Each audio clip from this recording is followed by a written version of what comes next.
बात नोटबंदी की करते हैं, जिसके बाद के घटनाक्रम से खुद को अपमानित महसूस कर रहे रिजर्व बैंक के कर्मचारियों ने गवर्नर उर्जित पटेल को एक चिट्ठी लिखी है। इस चिट्ठी में यह लिखा गया है कि नोटबंदी की बाद की घटनाओं से आरबीआई की छवि को जो नुकसान पहुंचा है उसकी भरपाई कर पाना मुश्किल है।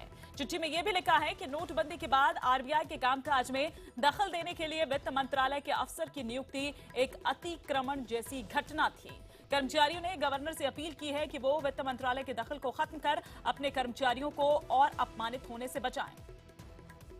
इसी खबर पर और विस्तार से हम जानकारी लेते हैं। प्रणय उपाध्याय हमारे सहयोगी हमारे साथ जुड़ चुके हैं। प्रणय, गंभीर आरोप है, जबरदस्त निशाना साधा है।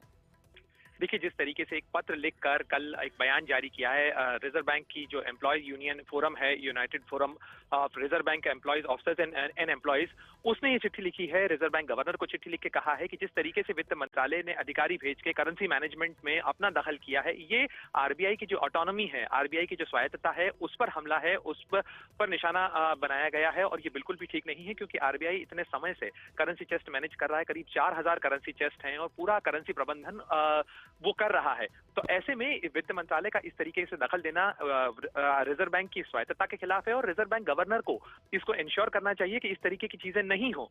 और ये निश्चित रूप से ये जो फिशर्स हैं, ये कहा जाए कि ये जो टकराव हैं, ये नोटबंदी के बाद सामने आए हैं, जिसमें रिजर्व बैंक को दोषी ठहराया गया। जिस तरीके से प्रबंधन में दिक्कतें आई, लोगों को कैश फ्लो में दिक्कतें आई, उसके बाद ये जो ठीकरा है वो रिजर्व बैंक के सिर पे फोड़ा गया। और इसलिए इस बहाने से ही कहा जाए कि वित्त मंत्रालय ने अपने अधिकारियों को भेजा वहां पे प्रबंधन के लिए, इसको लेकर नाराजगी है।